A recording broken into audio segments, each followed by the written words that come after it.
mal. Et puis je pense que Georges sera tout à fait capable de parler du sujet. Nous savons que ces deux auteurs des chemins de Damas sillonnent le Moyen-Orient depuis plus de 20 ans. Vous connaissez par cœur l'un et l'autre. Ils sont tous aussi détaillés que celui-ci que j'ai lu, parce qu'on devait se voir au mois de décembre, ça a été remis ce week-end, je me suis un peu replongée, et sans regret, avec beaucoup de passion. Les chemins de Damas, le dossier noir des relations de la relation franco-syrienne, et je pense que c'est par là qu'on va commencer. Voilà, merci beaucoup Christine. Très content d'être devant la PE que j'avais connue dans un monde antérieur, il y a 25 ans avant de partir pour le Moyen-Orient. Et effectivement, après avoir écrit le livre, un livre sur le Qatar en 2013, et s'intéressant depuis 2011 de près au conflit syrien, on a été frappé de voir dès le début combien à la fois la diplomatie française et aussi, il faut bien dire, la presse française s'est emballée pour en particulier condamner le régime de Bachar el-Assad, sur le fond avec raison, parce que c'est un régime quand même dictatorial qui réprime ses opposants, mais qui non seulement l'a condamné, mais l'a excommunié et l'avait enterré beaucoup trop tôt, à notre goût. Et c'est ce qui nous a surpris, c'est de voir combien la France, qui, c'est ce qu'on raconte dans le livre, quand même, a probablement le pays qui connaît mieux la Syrie. En 2010, il y a un télégramme diplomatique américain révélé par Wikileaks qui dit que the French have a unique access to the Syrians, pour des raisons sur lesquelles on reviendra tout à l'heure. Et bien voir combien ce pays, la France, qui a été la puissance mandataire en Syrie, qui a créé une bonne partie de l'élite, y compris d'ailleurs l'élite des chercheurs scientifiques nucléaires qui ont fabriqué les produits chimiques, etc. Jusque dans les années 90, il y a une coopération très très forte. Ensuite, une relation marquée par des hauts et des bas, combien la France s'est trompée dans son diagnostic, dans son erreur de jugement. Voilà. Donc ça nous a un petit peu surpris parce que, évidemment, on peut avoir des penchants, on peut avoir un instinct, effectivement, une amitié envers les révolutionnaires qui avaient une cause tout à fait juste, qui ont toujours une cause tout à fait juste en Syrie, mais ça ne doit pas nous empêcher, aussi bien d'ailleurs les journalistes que les diplomates, et a fortiori les diplomates et les décideurs politiques, de garder, si vous voulez, un peu de sang-froid, de la distance. Et donc c'est à partir de là qu'on s'est dit, tiens, on va essayer de creuser un petit peu, voir ce qui s'est passé. Et puis en essayant de remonter dans le temps pour avoir un peu une profondeur historique. Donc en gros, on est remonté au début des années 80 avec l'assassinat de notre ambassadeur Louis Delamarre au Liban par des agents syriens en septembre 1981, qui a été vraiment un acte de guerre et qui a marqué le début d'une relation difficile, qui est une relation ancienne, comme je vous le disais, marquée par des hauts et des bas, une espèce d'amour-haine. Amour, il n'y en a pas eu trop, mais en tout cas réel politique, et haine. Donc à partir des années 1980, parce qu'il y a souvent eu le Liban entre nous, qui nous a séparés, parce que pour la Syrie, le Liban c'est son arrière-cour, ça fait partie du Vilanet Cham, et donc les Syriens considèrent qu'ils ont des intérêts au Liban, et par conséquent, il ne faut pas trop aller marcher sur leur plate-bande. Nous autres Français, ancienne puissance mandataire, eh bien, pensons aussi que le Liban fait partie de notre arrière-cour. Nous avons en particulier la mission auprès des chrétiens libanais, et aussi la France a toujours été soucieuse d'essayer de faire en sorte que le Liban recouvre une certaine souveraineté.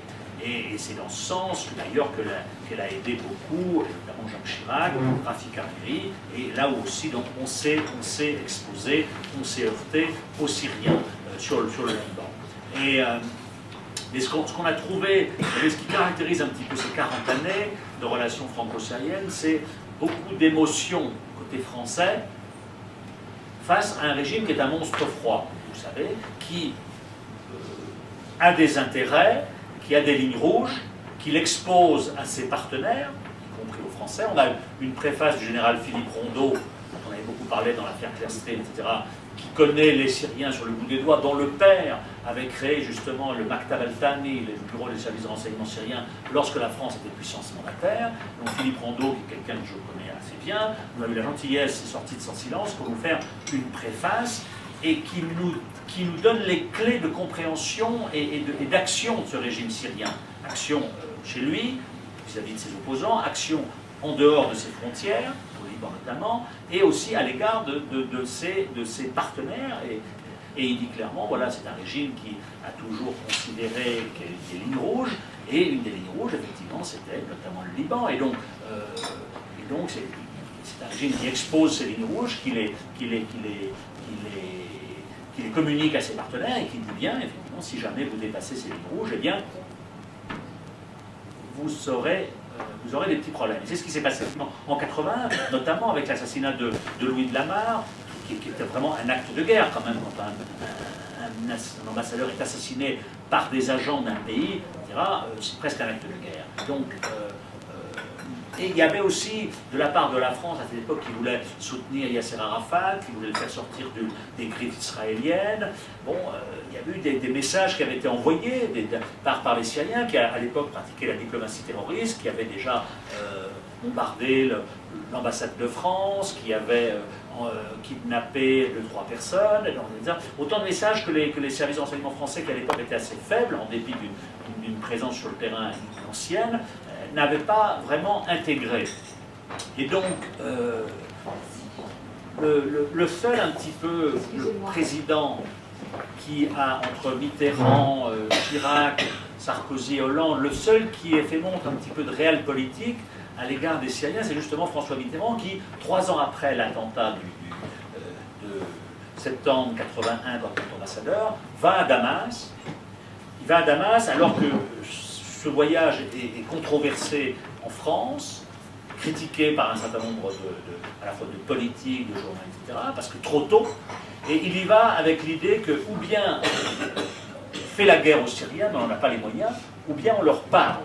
Et Hubert Védrine, qu'on a vu pour son livre, qui l'accompagnait à Damas, tout ça bien dit, il y va avec l'idée qu'il est dans la réelle politique pure, en disant on va essayer de conclure, sans le dire avec les Syriens, une espèce de pacte de non-agression qui nous permettra effectivement d'entretenir des relations qui ne sont pas des relations marquées par des attentats, par des assassinats, etc.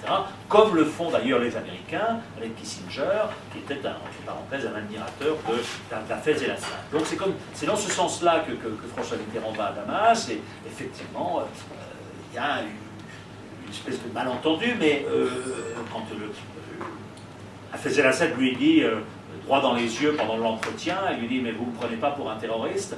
Et Mitterrand dit « non, je ne vous prends pas pour un terroriste », mais enfin, je pense qu'au fond de lui-même, ça a dû lui coûter de prononcer cette petite phrase.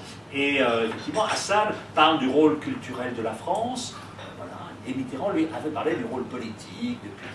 On voit bien toujours que les deux agendas se heurtaient, notamment sur le Liban. Ensuite, les relations donc, ont été quand même aussi assez conflictuelles pendant la guerre au Liban, parce que les Syriens ont voulu justement consolider leur emprise sur le Liban.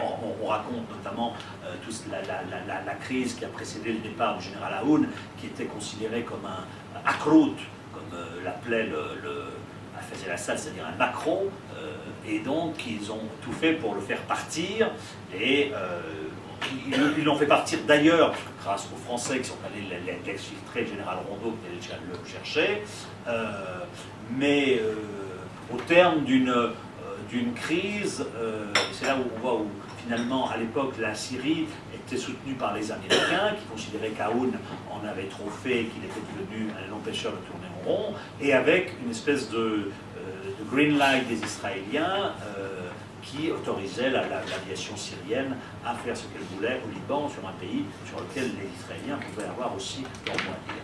Donc, confrontation. Ensuite, au début des années 90, donc après la guerre au Liban, justement, la relation se détend un petit peu. Il y a un voyage d'Alain Juppé en 1993 pour essayer de tourner la page. Mais c'est véritablement en 1995, lorsque Jacques Chirac est élu à la présidence de la République, qu'il souhaite justement renouer avec les Syriens.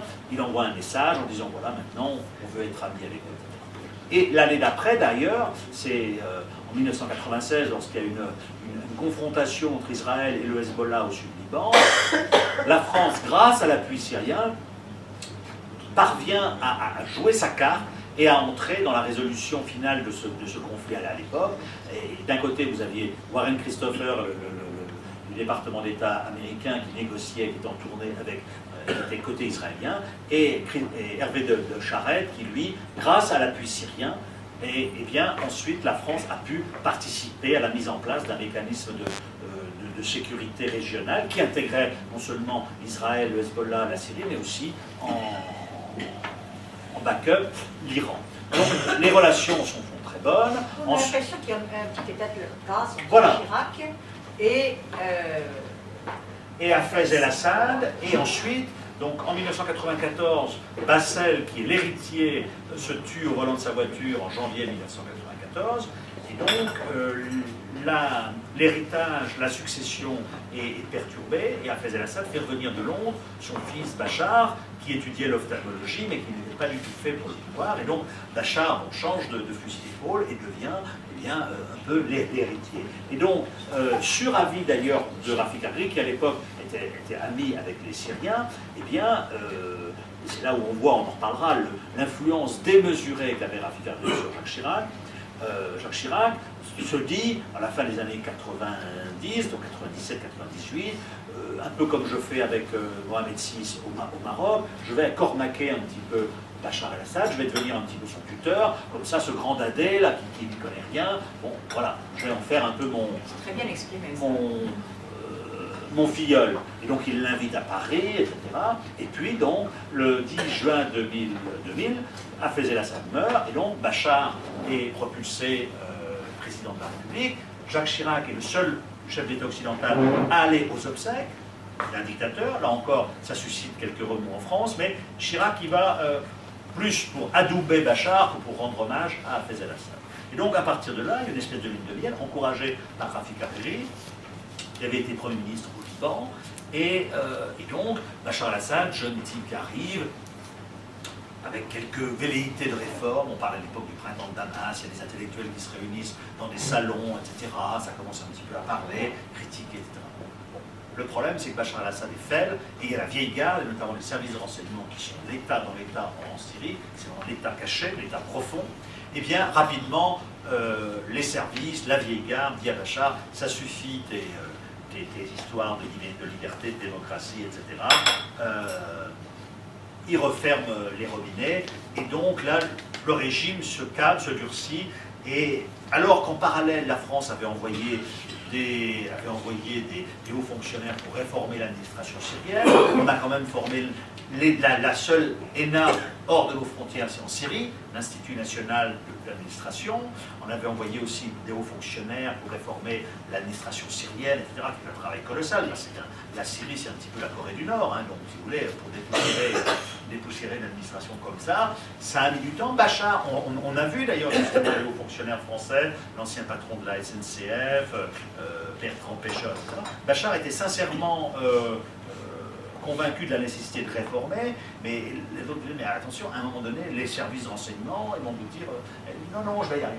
En bref, cette lune de miel se crispe un peu parce que, eh bien, la réforme soutenue par la France n'arrive pas à ses fins, et 2003, l'Irak, la Syrie, là, vote aussi au Conseil de sécurité avec la France, enfin je veux dire, non, elle vote contre l'intervention américaine,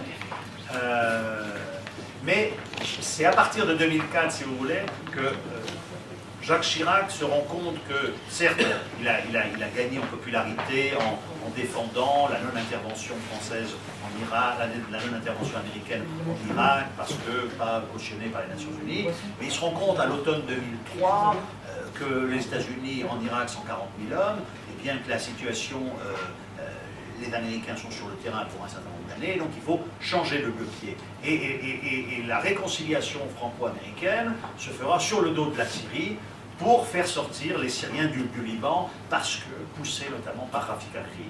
Et c'est enfin la fameuse résolution 1559 de septembre 2004 qui demande aux Syriens de sortir du Liban.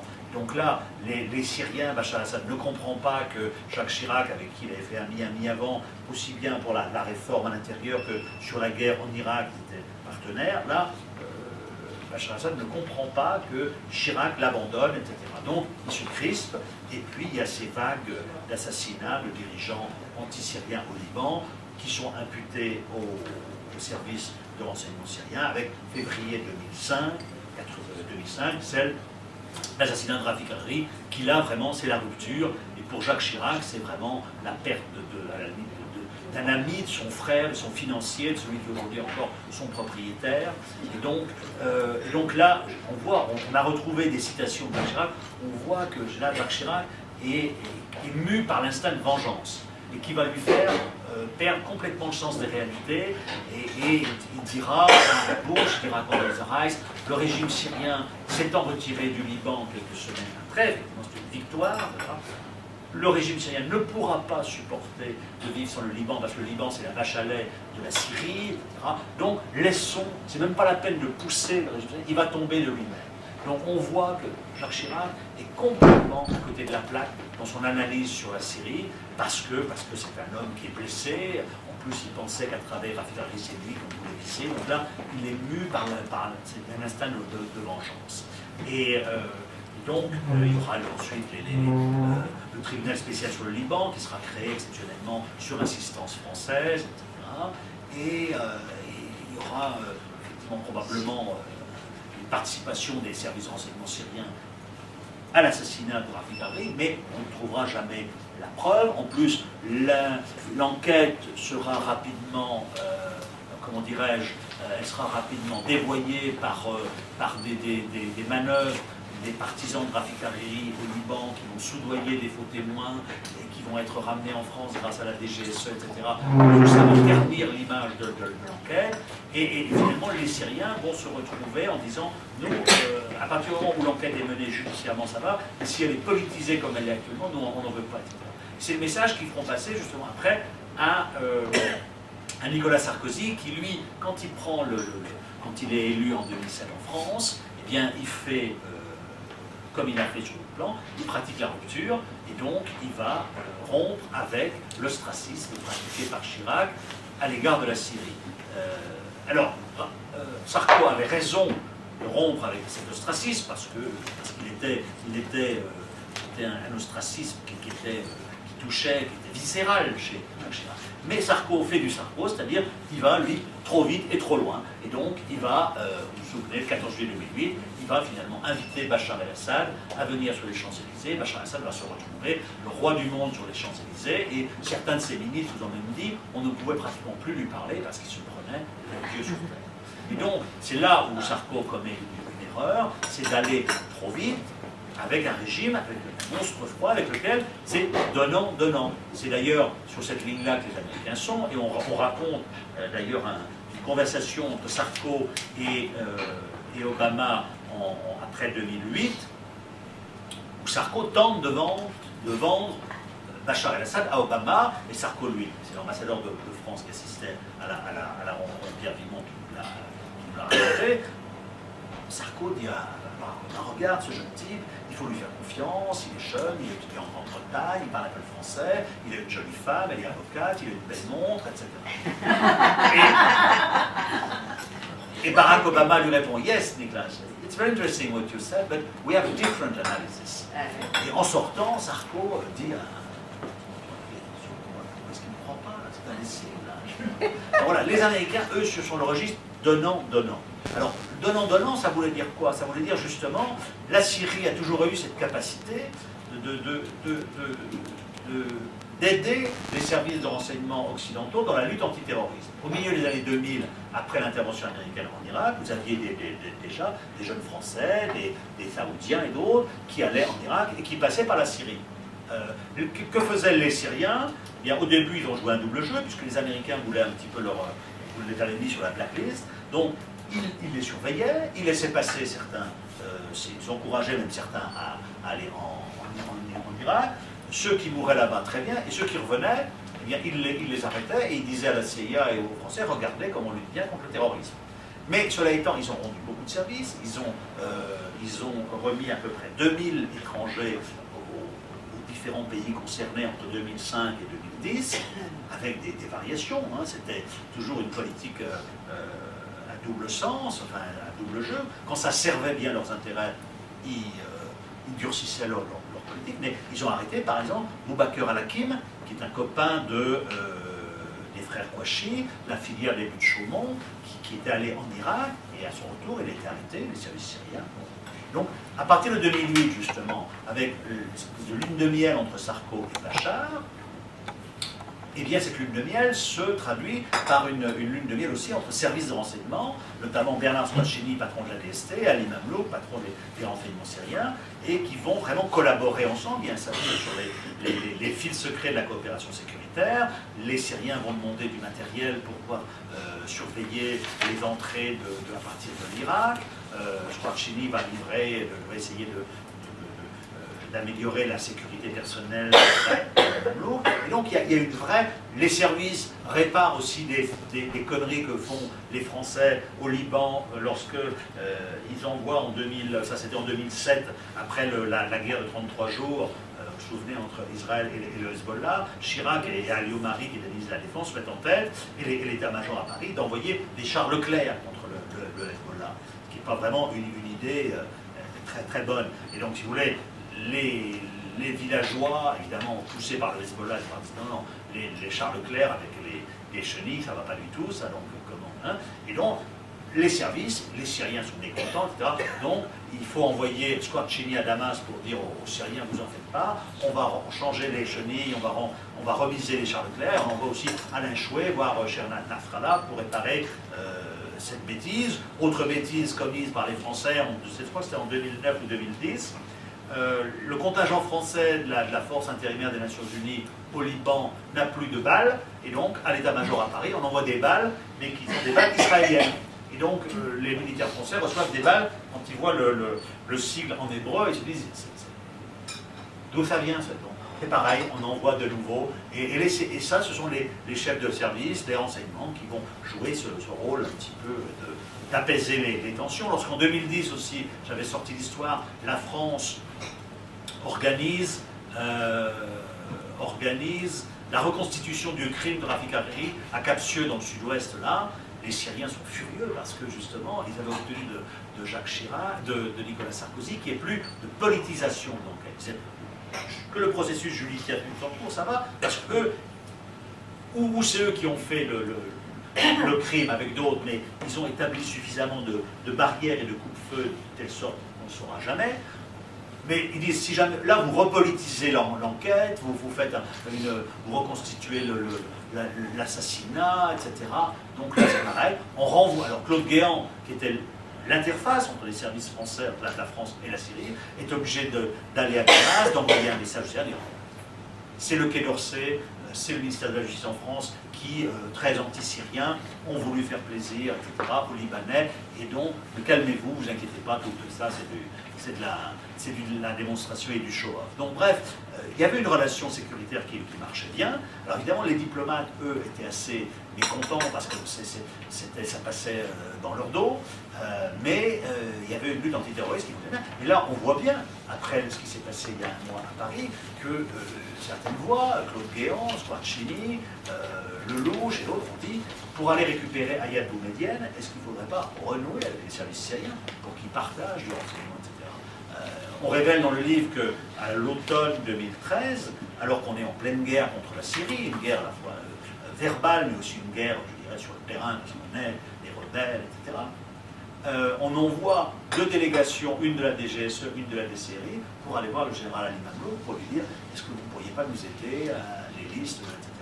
Et Mamlouk, monstre froid, comme d'habitude, c'est pour ça qu'on a impliqué les chemins de Damas, parce qu'encore une fois, c'est les Français qui sont allés faire les chemins de Damas, mais ils sont allés vraiment à Canossa, parce que là, le général Mamlouk leur a dit mais écoutez, ça fait 2 ans et demi que vous nous insultez matin, midi et soir, aujourd'hui, vous venez quémander notre aide pour obtenir des listes de Français qui viennent faire le djihad. On dit, pas de problème.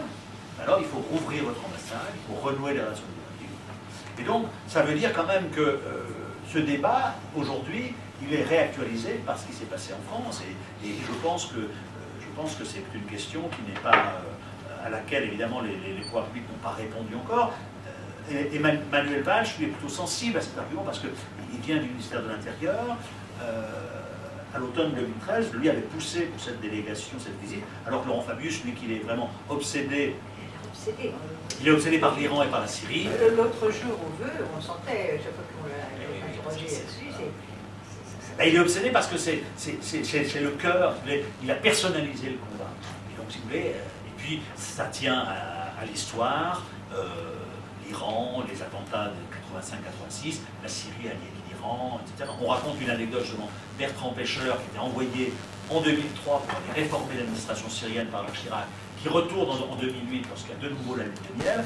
En 2009, il rencontre par hasard Laurent Fabius dans la rue, ils se connaissent, Fabius lui dit qu'est-ce que vous faites là-dedans, Pêcheur lui dit je vais en Syrie, de nouveau travailler, etc. Et Fabius lui dit vous retournez chez ces affreux là. Donc on voit que Laurent Fabius est vraiment quelqu'un de marqué par le passé, donc il est très viscéralement anti-syrien. Voilà, donc cette relation sécuritaire, elle joue. Les Américains, à l'automne 2013, Michael Hayden, l'ancien patron de la CIA, Ryan Crocker, qui est un des meilleurs spécialistes du monde arabe au State Department, qui a pris sa retraite et qui était ambassadeur à Damas, à Bagdad, etc., avait écrit un article dans le New York Times disant « As bad is Bashar, perhaps we'll have to resume our security cooperation in order to fight terrorism. » Parce que, voilà. Donc, c'est un débat qui reste ouvert. Et, voilà. Et alors, bon, en deux mots après, puis on en viendra aux questions. En 2011, pour bien comprendre, je discutais avec notre collègue tunisien, ce qui s'est passé, donc effectivement, 9 décembre 2010, quand même, Bachar el-Assad, Asma, son épouse, Carla, Nicolas, déjeunent ensemble à l'Élysée avec Claude Guéant. En dehors de tout protocole, c'est quelque chose de vraiment très intime, très privé, quoi. Parce que justement, on venait parler d'une relance, il y avait eu des contrats aussi qui devaient être signés, le métro de Damas, l'aéroport de Damas, il y avait, voilà, donc on espérait des contrats qui ne sont pas venus, justement. Et en janvier 2011, le général Mamelouk, alors que les prémices du soulèvement commençaient à apparaître, vient à Paris, dîne avec Claude Guéant au Georges V, et parce qu'on envisage une visite de Bachar el-Assad. Donc, très bonne relation. Mars, donc ensuite, vous avez eu. Ce qui s'est passé, c'est qu'il y a eu un traumatisme au Quai d'Orsay lié à l'échec de la prévision française sur la Tunisie. On s'est planté royalement, on n'a pas été capable de prévoir ce qui allait se passer. Dans une moindre mesure, en Égypte aussi, où les services, l'ambassadeur disait il ne faut pas se fier à Al Jazeera, il n'y a pas tant de monde que ça, attention, attention. Donc, si vous voulez, au Quai d'Orsay, traumatisme. On s'est planté sur la Tunisie, on s'est planté sur l'Égypte. Nos amis à l'époque sont les Qatariens, qui ont comme relais d'influence les frères musulmans, qui en Égypte et en Tunisie sont la seule force organisée, et qui, parrainés par le Qatar, eh bien, sont ceux qui vont mener, récupérer politiquement l'affaire, les révolutions, et le Qatar, l'émir Hamad, à l'époque, fait passer l'idée à ses interlocuteurs français et autres. Ce sont des gens qui ont été dans l'opposition, qui ont été brimés, etc., mais confrontés au pouvoir, les frères musulmans vont s'assagir. Donc, à Paris, notamment la direction Afrique du Nord, Moyen-Orient, dirigée par Patrice Paoli, et Alain Juppé aussi, on dit chiche. Vous vous souvenez, il y avait une conférence à Lima le 15 avril 2011 sur les printemps arabes, où il y a un grand discours d'Alain Juppé, et il dit « Surprenez-nous, nous autres frères musulmans, tunisiens, égyptiens, etc., chiche ». Donc, on était porté par cette vague. Et comme en plus, on s'était tellement planté avant, on voulait apparaître comme ceux qui étions à la pointe de la vague, et donc on a du jour au lendemain shifté complètement. Et donc, eh bien, on s'est dit, le domino syrien tombera après le domino égyptien et le domino tunisien. Or, l'ambassadeur sur place, là-bas, Éric Chevalier, les services de renseignement, des GSE et des personnages. Les services de renseignement sur place, dès le début, on dit il y a du monde qui défile, 400 000 personnes, c'est pas mal, mais sur 22 millions de Syriens, c'est pas énorme. Attention, il y a aussi des minorités qui s'inquiètent, ça va être long, difficile. Arrêtez de dire, comme Alain Juppé commençait de le dire, le régime va tomber. Et ça, c'est un discours qu'on ne voulait plus entendre à Paris, parce qu'on était sur la ligne, la vague, le domino, voilà. Bachar va tomber, c'est un mauvais, c'est un dictateur, maintenant, l'avenir appartient aux démocrates, aux jeunes, aux blogueurs, aux manifestants, c'est eux qu'on doit soutenir, etc. Et donc, il y a eu cette espèce d'emballement, dès le début, au Quai d'Orsay, parce qu'Alain Juppé aussi était quelqu'un chiracien, donc plutôt anti-syrien, n'aimant pas les réseaux guéants aussi, justement, avec les réseaux guéants et les réseaux ex-DST syriens, etc., droits de l'homiste, un peu, et voilà. Bon. Nicolas Sarkozy, lui, ayant fricoté avec Bachar, mais dans une optique 2011, un an de la présidentielle française, difficile quand même d'apparaître comme quelqu'un qui soutient un dictateur, etc. Donc il se dit, bon allez, moi finalement je prends parti pour les révolutionnaires, parce que maintenant l'avenir est à eux, etc.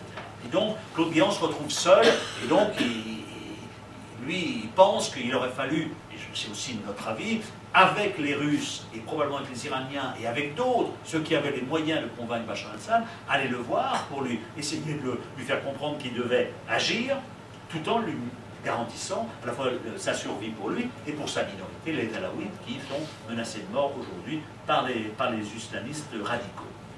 Et puis j'en terminerai là, il y a cette fameuse, il y a celle qu'on raconte, cette réunion en juillet, donc l'ambassadeur, Éric Chevalier, qui est quelqu'un qui est aujourd'hui ambassadeur au Qatar, qui est un Kushner's Boys, qui a été nommé qui n'est pas un diplomate, qui a été nommé par Kouchner, qui a été propulsé dès son arrivée comme ambassadeur ministre plénipotentiaire, donc ça a fait grincer beaucoup de dents au Quai d'Orsay, qui a été nommé en 2009 à Damas, justement, et qui a trahi Bernard Kouchner, son ami, pour prêter allégeance à Claude Guéant, parce qu'à l'époque, 2009, c'était le big love entre la France et la Syrie. Et ensuite, donc, Éric Chevalier, qui est quelqu'un de courageux, il dit dans le télégramme, attention, le régime ne va pas tomber, je bouge en Syrie, je vois des gens qui manifestent, mais il y a aussi beaucoup d'inquiétudes, et puis le régime a encore des forces, il ne va pas tomber. Et donc, on le convoque en juillet 2011 à Paris. Il y a une fameuse réunion, enfin fameuse non, parce qu'elle n'était pas connue, qui a lieu dans le bureau du directeur de cabinet d'Alain Juppé, Hervé Latsou, qui est aujourd'hui le secrétaire général adjoint des Nations Unies en charge des opérations humanitaires. Et donc, et il y a le gratin du Quai d'Orsay, Patrice Paoli, Audibert, Jacques Audibert, secrétaire général, et puis débarque de l'Élysée Nicolas Gallet. Et Éric Chevalier sent que là, il va passer un mauvais quart d'heure, mais comme c'est quelqu'un, comme je vous disais, qui est courageux, c'est une girouette, certes, mais courageux, et donc il dit, bon écoutez, je suis en Syrie, je voyage, le régime ne va pas tomber, attention, attention, arrêtez de dire que le régime va tomber, sinon vous allez vous planter. Et Nicolas Gallet le cueille à froid, et lui dit clairement, on en a marre de tes télégrammes, notre intérêt n'est pas de soutenir un dictateur, on s'est planté en Égypte, en Tunisie, maintenant on va soutenir, Bachar va tomber. Et la discussion dure pendant 20 minutes, ils en viennent quasiment aux mains, ils s'engueulent, et à la fin, Hervé Latsou est obligé de crier « halte au feu » pour séparer. Mais Éric Chevalier a compris que là, l'autre était en mission commandée de l'Élysée, dire « on ne veut plus entendre ce discours, Bachar al-Assad va tomber, il doit tomber ». Et donc l'autre, il est soucieux aussi de son avenir, Chevalier, après il a modulé ses rapports, etc. Mais c'est pour vous dire qu'on était dans l'espèce de déni de la réalité, comme ça, de wishful thinking, et ça caractérisera un peu toute la politique française, parce que on ne voudra pas voir donc, que Bachar al-Assad a des capacités de résilience, on ne voudra pas voir que les gens de l'opposition, de l'extérieur, représentés à Paris par des types extrêmement sympathiques, Bourhan Galioun, Basma Konbani, etc., représentent peu de monde à l'intérieur, que rapidement, justement, les islamistes sont en embuscade, que les frères musulmans vont prendre en otage un petit peu le Conseil national syrien, mais comme les frères musulmans sont les alliés de nos amis qatariens, les Qatariens disent on va les dompter, etc., ne vous en faites pas. C'est à chaque fois qu'on disait ça au Quai d'Orsay, on disait mais non, mais tu fais le jeu de Bachar. On ne verra pas aussi que rapidement les djihadistes rentreront dans la danse, etc. Et donc on a été dans une espèce de comme le dit Hubert Védrine, il dit dans l'irréal politique. Aujourd'hui, donc, on se retrouve dans une impasse, et donc Laurent Fabius commence un petit peu à faire pas son mea culpa, mais devenir un peu réaliste, dire bon, maintenant de toute façon on s'est planté, Donc maintenant, il faut laisser aux Russes et à d'autres peut-être le soin de trouver une transition qui incorporerait des gens du régime, mais pas Bachar el-Assad. Voilà, donc c'est un peu aujourd'hui, c'est un petit peu le grand... Le rôle de la Russie, alors, ce qui est super important. Le rôle de la Russie est très très très important parce que la Russie, comme vous le savez, est le partenaire extrêmement proche du régime Bachar el-Assad. C'est l'Union soviétique qui a formé l'armée syrienne et les généraux de l'armée syrienne parlent en général russe, etc. La Russie livre des armes à Bachar el-Assad. Ils ne sont pas forcément amoureux de Bachar el-Assad, mais ils ont une base à Tartous. Ils veulent, si vous voulez, préserver leurs intérêts en Syrie, et donc, comme l'Iran. L'Iran aussi, pour d'autres raisons, parce que c'est l'axe Téhéran, Bagdad, Hezbollah, et donc, ce sont eux qui ont entre leurs mains le sort de Bachar el-Assad. C'est ce qu'on aurait dû comprendre dès le départ. Mais dès le départ, on a stigmatisé la Russie. Alain Juppé a parlé d'une tâche indélébile sur la réputation de la Russie. Il s'appelle Lavrov, à la fin, ne voulait plus prendre Alain Juppé au téléphone. Donc on les a braqués, alors qu'on savait très bien qu'ils n'accepteraient pas une nouvelle fois d'être floués comme ils l'avaient été en Libye, puisqu'on les avait convaincus de voter une résolution de protection des civils qui s'est transformée en un assassinat de Kadhafi. Donc les Russes, dès le début, ont dit on ne votera jamais de résolution contre la Syrie. Donc on a été très maladroit, et aujourd'hui, on se rend compte que... Alors quand je dis on, c'est tout le monde sauf les Américains qui, à l'égard de la Syrie, ont été quand même beaucoup plus réalistes que nous et qui ont vu très tôt, par exemple, l'implication des djihadistes. Je me souviens, dès 2012, ils disaient à certains opposants, on craint un axe djihadiste de Fallujah, Homs, Tripoli au Liban, ce qu'on a un petit peu aujourd'hui avec les... Pourquoi? Parce qu'on retrouve les mêmes Gus qui nous ont tué des types à Bagdad ou à Kout, on les retrouve aujourd'hui à Homs et ailleurs. Donc, et cette réelle politique américaine, elle s'est concrétisée en septembre 2013, aux grandes dames de François Hollande, lorsque finalement, avec les Russes, Poutine, qui tenait par le collet Bachar el-Assad, ont conclu un accord sur le désarmement chimique. Donc aujourd'hui, les Américains ont clairement dit, contrairement à nous, notre objectif, notre priorité, c'est Daesh. Et ensuite, Bachar el-Assad, eh bien, ça viendra plus tard. Nous, on reste dans ce postulat qui est complètement erroné. Bachar égale Daesh. Bachar a créé Daesh. Donc, Daesh a été créé en 2006 en Irak. Bachar a instrumentalisé Daesh, a libéré quelques prisonniers islamistes, mais pas énormément de djihadistes, mais surtout des islamistes qui aujourd'hui combattent d'ailleurs avec nos alliés. Donc on est toujours dans cette espèce d'irréel politique où on se construit des scénarios pour... c'est ça qui me dérange, moi, parce que ce que je ne vous ai pas dit aussi, c'est qu'au printemps 2011, il y avait un certain nombre de personnes, Jean-Claude Cousseran, ancien ambassadeur à Damas, patron de la DGSE, Alain Chouet, tous les spécialistes de la Syrie, aucun d'entre eux n'a été convoqué, écouté, etc. Parce qu'eux disaient justement, attention, les Syriens, ils vont réagir comme ils savent réagir, la force, comme ce sont des brutes épaisses, ils vont taper. Alors, ou vous êtes suffisamment fort pour aider nos amis les rebelles et renverser le pouvoir, ou etc. Mais sinon, attention, le régime ne va pas tomber comme ça. Mais donc, comme c'était un langage qu'on ne voulait pas entendre, eh bien, aussi bien Rondeau que Cauchouet, que Cousseran, que les anciens ambassadeurs n'ont jamais été consultés sur la Syrie. Parce qu'on était dans une logique, Bachar va tomber, Bachar doit tomber. Et donc, voilà. Et donc, aujourd'hui, on est dans cette... toujours, alors, Laurent Fabius a quand même un certain talent pour faire oublier ses maladresses. Et donc, on soutient l'initiative russe. Mais enfin, les Français ne sont plus en pointe dans ce dossier. Laurent Fabius est plutôt préoccupé par la conférence sur le climat, la lutte antiterroriste. Mais on est un petit peu... Les relations avec l'Ukraine n'arrangent pas. Voilà. Donc nous, ce qu'on a trouvé, c'est dommage que la France, qui avait quand même, comme disaient les Américains, cet accès unique, tous les vendredis, le responsable français des services de renseignement à Damas allait voir ses homologues syriens, échangeait, etc. Voilà, parce que depuis 30 ans, il y a des échanges extraordinaires entre les services secrets, ce qui me frappe et ce qui sort de notre livre. Ah oui, parce que la Syrie, la CIA aussi, on a eu un télégramme qui est déclassifié de 2010 où il y a Benjamin, le conseiller antiterroriste à la Maison-Blanche, qui va voir les Syriens pour leur dire on aimerait, etc.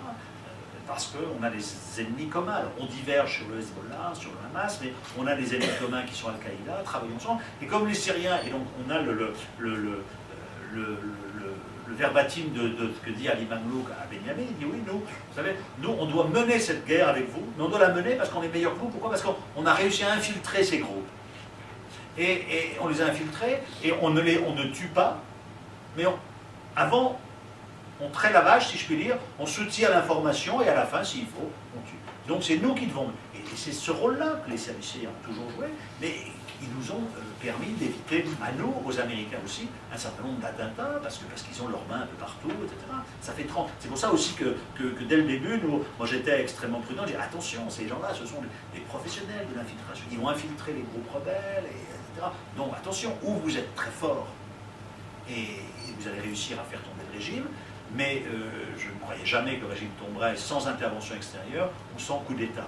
Or, l'intervention extérieure, pour les raisons que je vous ai dit, les Russes n'accepteraient jamais une intervention, et un coup d'État, il fallait s'y prendre autrement, parce que l'opposition, rapidement poussée par les islamistes, le Qatar, a stigmatisé notamment la communauté alaouite, celle qui pouvait peut-être faire un coup d'État, parce qu'ils sont au poste de commande. Donc on a été très très mauvais. Les Américains ont cessé de le dire au Conseil national syrien, attention, envoyer des ponts aux minorités plutôt que de les stigmatiser. Et aujourd'hui, vous avez ce qu'on n'a jamais voulu voir en France, Bachar el-Assad qui est soutenu probablement par défaut, mais par 30 ou 40% de Syriens. Les Alaouis, les Druzes, les chrétiens, les bourgeois sunnites qui veulent faire du business, des commerçants, etc. Nous, apparemment, non, c'est un régime contre son peuple. C'est 99% contre 1%. Non, ça n'a jamais été comme ça. Mais on était dans une vision manichéenne, les bons, les méchants, et donc on a... C'est pour ça qu'on est très dur, parce que les faits sont durs contre la diplomatie française, parce qu'on s'est planté de A à Z. Alors qu'on avait tous les outils, justement, pour éviter de se planter. Mais on voulait être dans le romantisme révolutionnaire. Il faut dire que la presse aussi a beaucoup encouragé ça, parce que vous avez lu notamment l'Express, le Nouvel Obs, voilà. Il n'y a que des bons révolutionnaires, il n'y a pas d'islamistes, Bachar va tomber, l'armée va se débander, oui, rien de tout ça ne s'est passé. Oui, mais en même temps, lui, aujourd'hui, quel est l'avenir du régime? Parce qu'il ne domine même plus Damas. Il y a eu la campagne dans le Russe, avant quand... L'avenir, je pense quel que... est son avenir? Politiquement, à échéance de 15 ans, Bachar el-Assad n'a pas d'avenir politique parce qu'il ne peut pas recréer un lien avec une grande partie de sa population. Donc ça lui sera très difficile de... Il n'y a pas de projet qui lui permette à terme d'exister. Mais ce terme, il peut être de 5 ans, 10 ans ou de 15 ans. Parce que le régime a été sauvé par le Hezbollah et l'Iran, le régime contrôle la Syrie utile, donc il contrôle quand même encore une partie de la population. Le combat contre Daesh fait son affaire, et aujourd'hui on voit bien que Bachar el-Assad ne cesse de dire « nous sommes dans le même bateau, donc revenez, refaites le chemin de Damas ». Mais si l'Iran conclut d'accord. Ouais. Si l'Iran conclut un accord avec les Américains, effectivement, je pense le scénario idéal serait que l'Iran conclue un accord avec les États-Unis sur le nucléaire, qu'il y ait une détente irano-saoudienne, qu'un processus de transition soit enclenché, et qu'au terme de ce processus, eh bien, les Russes et les Iraniens disent à Bachar bye bye. Mais pour l'instant, le dossier iranien, le dossier syrien est traité par les pasdaran. Il est hors de question que les Iraniens lâchent Bachar el-Assad. Et personnellement, je ne vois pas ça. Les Russes peut-être à terme, mais je ne vois pas les Iraniens lâcher Bachar el-Assad, parce que c'est une question vitale, le Hezbollah. Donc, vous dites aussi qu'il ne faut pas avoir une vision manichéiste. Vous l'avez même dit tout à l'heure, nos amis les rebelles. Oui, mais sauf qu'aujourd'hui, les rebelles sont des djihadistes. Il n'y a plus de rebelles modérés. Il n'y en a plus. Il y a 15%, 20%, voilà, qui se sont fait déposséder par ceux qui étaient nos amis aussi. On raconte bien, je veux dire, on a vu Munzer Maros, qui est l'ambassadeur, alors l'ambassadeur de Syrie à Paris, auquel la France avait promis une ambassade le 1er juillet 2014, et aujourd'hui, interrogé Munzer, il est toujours dans l'attente de son 3 pièces cuisine pour... voilà. Donc, mais Munzer nous a bien dit, il nous a dit au début, le Conseil national syrien, cette première organisation de l'opposition, est né avec une malformation congénitale. Ça veut dire quoi? On a la trop grande place prise par les frères musulmans. Et un autre rebelle, un autre représentant de l'opposition modéré vous a dit aussi à Istanbul, qu'est-ce qui s'est passé? Nous, à Istanbul, on recevait des enveloppes de Koweïtiens, de Saoudiens, de Qatariens, il y avait 15-20 000 dollars dedans. Vous, avec une lettre, vous pouvez bénéficier de cet argent à deux conditions. Vous formez un groupe qui s'appelle Jund al-Islam, Secours al-Islam, donc connotation islamiste, et vous laissez pousser la barbe, et le vendredi, vous criez Allahu Akbar, etc. Et donc, il disait, qu'est-ce qu'on a fait? On a pris l'argent, et on a... Voilà. Et c'est ça qu'on n'a pas voulu voir. Or, nous, Juppé, Laurent Fabius, la France et d'autres ont couvert les rebelles de promesses, de paroles, d'encouragement, la démocratie, ce dictateur, etc., mais ne l'ont rien donné. Et ceux qui ont donné, ça a été à la fois le Qatar, État au profit des islamistes, des frères musulmans, la Turquie, le Koweït, et des Qatariens privés, Saoudiens privés, Koweïtiens privés, qui eux ont donné à Daesh ou à Nosra. Et donc aujourd'hui, vous retrouvez, en décembre 2013, vous avez eu un événement dont on a parlé, mais insuffisamment, où justement tous ces islamistes, pas Daesh ni Nosra, soutenus par le Qatar, la Turquie, etc., qu'on appelle le Front islamiste, les salafistes, ont pris d'assaut le quartier général de l'armée syrienne libre, de nos amis, hein, et les ont mis le général Idriss à poil, si vous me permettez l'expression, ont pris toutes les armes. Donc la SL à partir de là n'existait plus. Et aujourd'hui, ce qui se passe dans le nord de la Syrie, à l'ouest d'Alep, puisqu'à l'est vous avez Daesh, à l'ouest d'Alep, eh bien vous avez Al-Nosra qui est en train de construire son mini-émirat, hein, et donc pour ça en train d'affronter les autres groupes rebelles, y compris nos amis. Donc on est à la recherche depuis des années d'islamistes modérés sauf qu'ils n'existent pas. D'accord, mais on peut aller à la division de la Syrie comme lui, finalement, Oui. Bachar, même s'il continue à exister, Voilà. il ne domine plus rien. Il ne domine. Ah bah, il domine la Syrie aussi, il ne faut pas dire qu'il ne domine plus rien. Oui, mais même militaire, hier, la sécurité pour lui, même Damas, Bien sûr. Dans le scénario libanais, tout le temps des voitures piégées. Oui, mais ça va, Damas, il y a quelques... Mais bon, Damas n'est pas à l'abri, mais enfin, quand vous vivez à Damas, ça va à peu près. Mais le problème, ils ont un problème d'hommes, parce qu'ils n'ont plus assez d'hommes pour combattre, puisque la majorité sunnite ne veut pas aller combattre d'autres sunnites, donc ils sont obligés de faire appel, effectivement, au Hezbollah, aux Iraniens, mais ça, ils auront, je pense, suffisamment d'hommes, et puis ils ont su... il ne faut pas... voilà. Mais le régime n'a pas de projection dans l'avenir. Il n'apporte qu'une réponse sécuritaire. Donc c'est pour ça qu'il n'a pas d'avenir politique, mais d'avenir politique dans 15 ans. Mais d'ici 2 ans, 3 ans, 4 ans...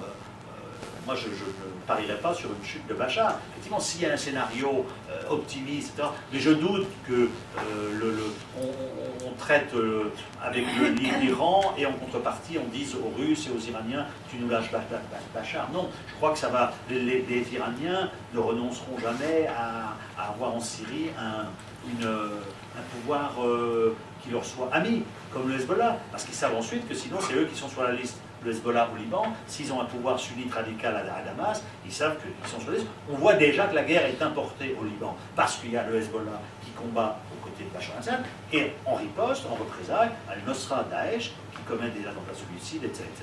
Donc voilà, moi je pense que y compris les Russes au mieux, pourrait, d'ici un an ou deux, pourrait demander à Bachar d'écarter quelques types autour de lui.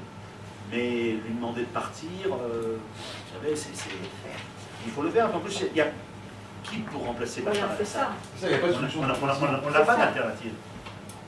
Alors, imaginons, bon, on intègre que la donne est complètement changée depuis le début, que les rebelles ne sont plus... Voilà, il n'y a presque plus de rebelles et ils sont... tu es chargé de la diplomatie française, tu fais quoi? Je pense que Des propositions. Non, mais on a fait trop d'erreurs, donc aujourd'hui les Français sont un petit peu... En plus, si vous voulez, moi je vais à Beyrouth, je vais à Damas, je rencontre des diplomates étrangers européens, notamment nordiques, etc. Mais la France qui a été, et ça m'a été dit par le représentant des Nations Unies à Damas, qui était à Bagdad en 2003. Et en 2003, la France a été le pays qui a dit le droit et qui a été clairvoyant sur l'Irak. Aujourd'hui, sur la Syrie, la France, c'est les États-Unis de 2003 parce qu'ils sont sont dans l'irréel politique. À vouloir une zone tampon au nord d'Alep, on sait que c'est irréalisable parce qu'il faut une résolution de l'ONU, les Russes ne le feront pas. Laurent Fabius a proposé des frappes ambiguës, alors ça veut dire contre Daesh, c'est-à-dire contre le régime, c'est-à-dire sur Alep, c'est-à-dire vous avez le régime là, vous avez Daesh là, et vous ne tapez pas le régime mais à côté pour faire contre. Voilà. Bref, toutes ces idées, alors aujourd'hui, que faire? On ne fait plus rien et on dit on sous-traite ce dossier aux Russes, aux Américains, etc. On est toujours dans la rhétorique, voilà, mais une rhétorique quand même apaisée où Laurent Fabius l'autre jour a dit il faudra des éléments du régime, plus le régime, et on ne dit plus Bachar el-Assad doit partir au début. C'était aussi, on raconte d'ailleurs comment Laurent Fabius a menti à Genève 1 juillet 2012, lorsqu'il y a eu ce fameux communiqué de Genève 1, qui établissait un gouvernement provisoire de transition et qui laissait l'avenir de Bachar el-Assad dans le flou. Et les Français et d'autres disaient Bachar el-Assad doit partir dès le début. Et l'opposition aussi, mais comment voulez-vous, est-ce que ça s'est jamais vu dans l'histoire, une négociation entre deux ennemis, où l'un d'entre eux, qui plus est le plus faible, demande au plus fort de partir avant même d'avoir engagé des négociations. Donc aujourd'hui, on n'est plus dans cette épure-là, on dit Bachar partira à la fin, au milieu, etc. Voilà. Donc les Français, après avoir été... Le problème des Français, c'est qu'ils sont allés au sommet de l'arbre, ils ne savent plus comment en descendre. Est-ce qu'on veut un nouveau Saxe-Picot, une nouvelle série? Oui, c'est fini l'ancienne série, mais c'est quoi la nouvelle? La nouvelle, c'est Daesh, c'est les islamistes. Personne n'est capable de dire ce que sera la Syrie dans 5 ans, si ce n'est qu'on risque d'aller vers, effectivement, comme tu l'as dit, une espèce de partition avec un émirat daesho-nosra au nord. Les Kurdes arriveront peut-être à avoir une partie, et puis le régime, avec ses alliés, maintiendront leur pouvoir sur la Syrie utile, c'est-à-dire les grands axes. Alep, le régime essaie depuis des mois de reprendre Alep, mais la Turquie pousse les rebelles derrière pour ne pas y arriver. Donc voilà, donc on risque d'aboutir à une espèce de somalisation et donc une aggravation du conflit avec des réfugiés, etc. Le régime a envie quand même. La dernière fois que j'y étais, c'était en décembre, et je voyais les Nations Unies et le responsable de la Croix-Rouge, je me disais, pour la première fois, ils autorisent les convois humanitaires à aller apporter de l'aide dans les zones sous contrôle Daesh. Ça veut dire que le régime n'a pas renoncé à revenir dans ces zones. Alors que jusqu'à maintenant, il disait aux populations de Raqqa, d'Erzon, vous avez voulu Daesh, goûtez le parfum de Daesh. Voilà. Et puis quand vous l'aurez bien goûté, vous reviendrez chez nous. Donc là, ils ont compris maintenant qu'il fallait peut-être qu'ils reviennent. Simplement, ils n'ont pas les capacités, mais il faut dire qu'ils sont, eux, toujours dans une optique de reprise des territoires. Mais, effectivement, ils ont un gros problème d'hommes, parce qu'ils n'ont pas assez d'hommes pour aller combattre. Donc, ils font un tel, plus aux Hezbollah, aux Iraniens, aux Irakiens chiites. Quelle est, de votre point de vue, quelle est la position israélienne? Alors, les Israéliens à l'égard du conflit syrien ont été très circonspects, parce qu'au début, sauf Barak qui avait dit lui aussi le régime tombera dans quelques semaines, les Israéliens ont observé, connaissent très bien la Syrie, ils ont des très bons renseignements, et donc ils ont été un peu, si vous voulez, comme nous, un peu le cœur les incitait à dire bon, c'est bien les révolutionnaires, tout ça, mais les responsables sécuritaires voyaient que rapidement l'influence des islamistes, et pour eux, quand même, je pense que l'intérêt stratégique des Israéliens, c'est d'avoir une Syrie affaiblie, ce qui est le cas. Hein. Après l'Irak de Saddam qui n'existe plus, la Syrie des Assad qui n'existe plus, ça veut dire 2 grands pays arabes puissants et potentiellement dangereux, s'effondrent. Donc c'est bien. Mais il ne faut pas que le chaos entraîne une montée en puissance, notamment de Daesh, voire d'Al-Nusra.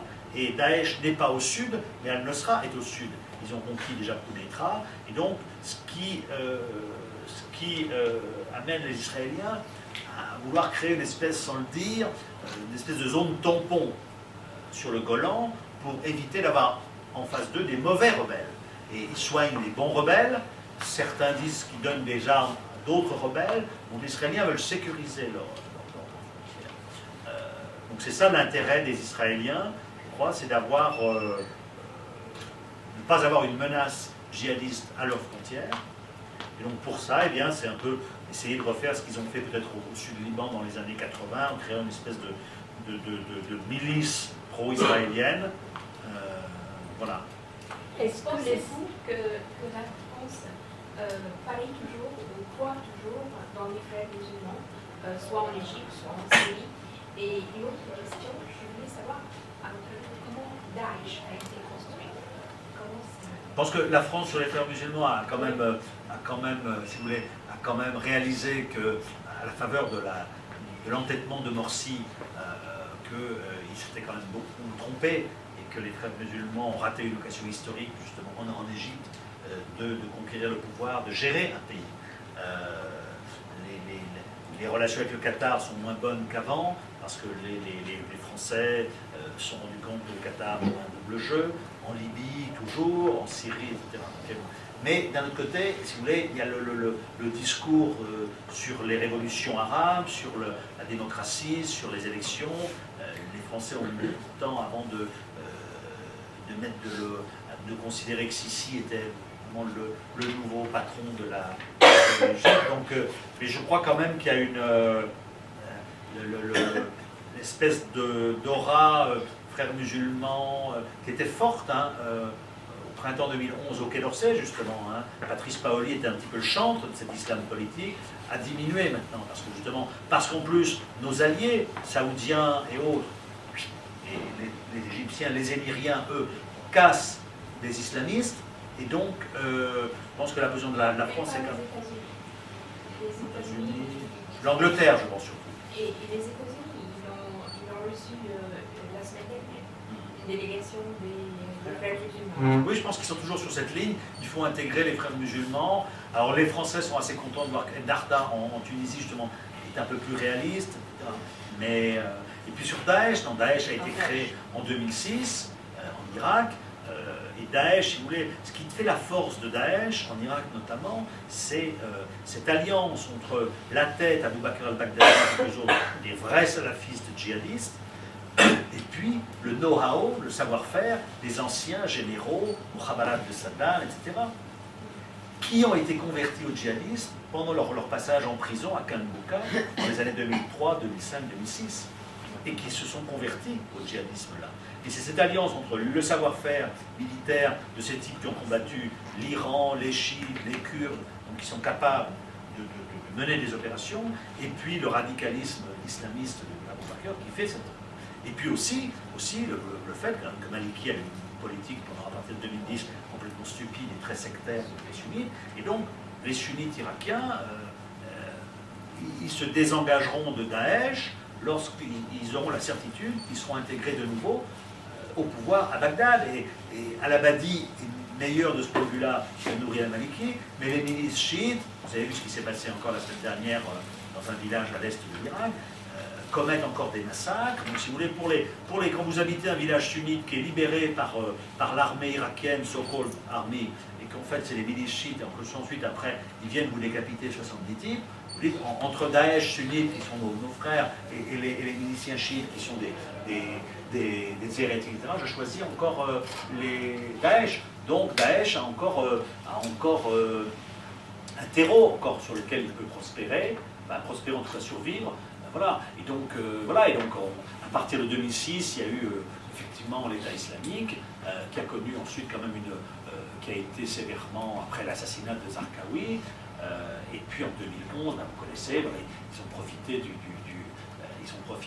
la révolte pour s'implanter en Syrie, pour tout de suite prendre le contrôle d'Al-Nosra, d'où les querelles fortes entre Nosra et Daesh, tentative d'arbitrage aux Zawahiri qui n'a pas marché, etc.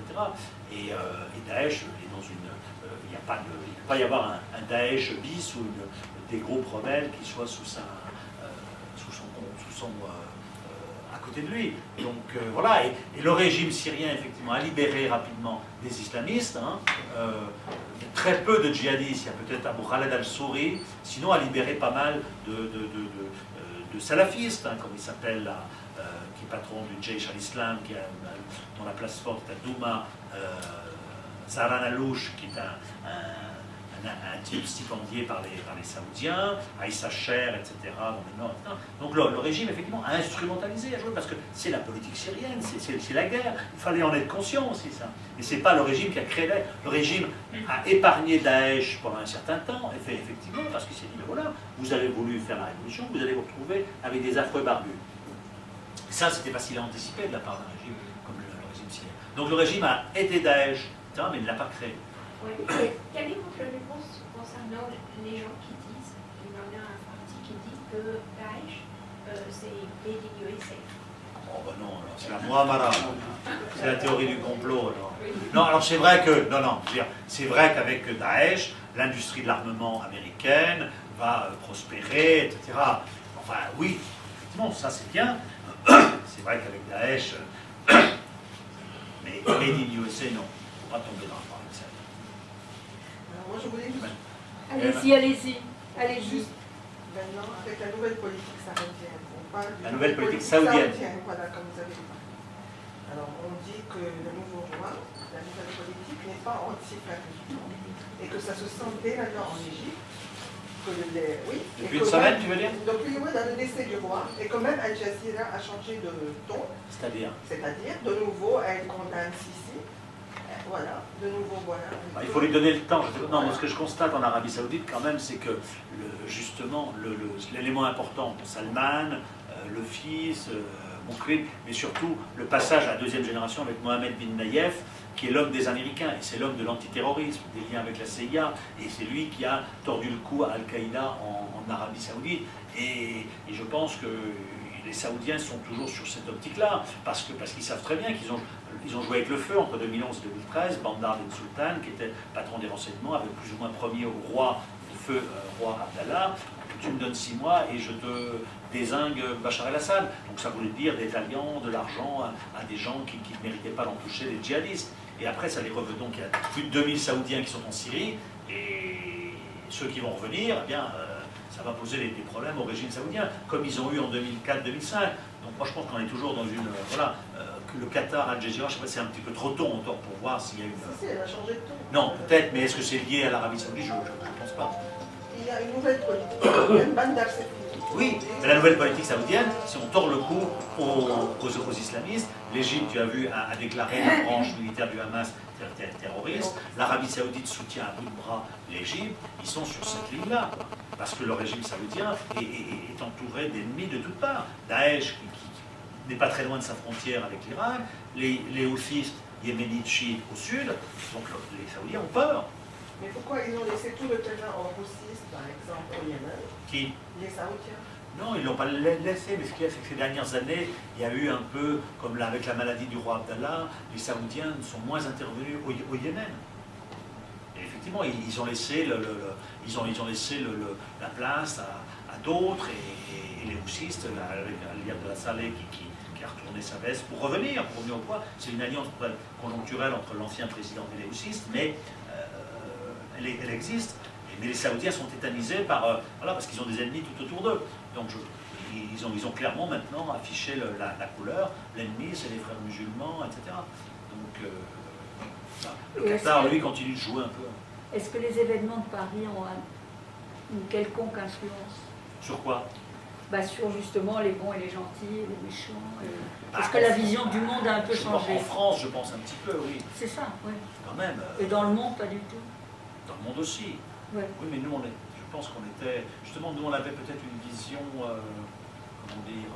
nous, on avait été trop... Notre politique a été trop marquée par la personnalisation du combat avec Bachar el-Assad, qui nous piège, qui nous a piégés, puisqu'on est obligé de dire après, Bachar égale Daesh. C'est une hérésie.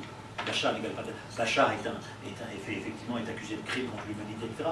Mais Bachar, jamais le patron de Daesh ne viendra sur les Champs-Élysées, ou jamais on enverra des services de renseignement, enfin discuter avec lui. Donc, nous, on est prisonniers de cette rhétorique ultra. Donc, il y avait cette marche où on a vu quand même voilà, le roi oui. les femmes du roi, C'est pour ça que je pense que... etc. Si vous voulez, on est tous restés quand même... Oui. Et les responsables politiques français, notamment Manuel Valls, qui est plutôt pragmatique et insécuritaire, lui, je pense, est de l'avis de dire face au terrorisme, hiérarchisons nos ennemis. C'est ça. Voilà. Et ça va nous obliger à faire à manger notre chapeau. Parce que si un jour on envoie encore de nouveau une délégation voir les services de renseignement syriens, on va dire, refaites encore le chemin de Damas. Alors la presse, et on le dira. Donc si vous voulez, mais je pense que dans l'opinion, on se rend bien compte que sur la Syrie, il y a la confusion. On nous a vendu ça, une révolution pure, puis après on se retrouve avec Daesh. Et finalement, au milieu, avec un Bachar qui, comme pour les Syriens, qui n'est pas très bon, mais il vaut peut-être encore mieux la peste que le choléra. Voilà.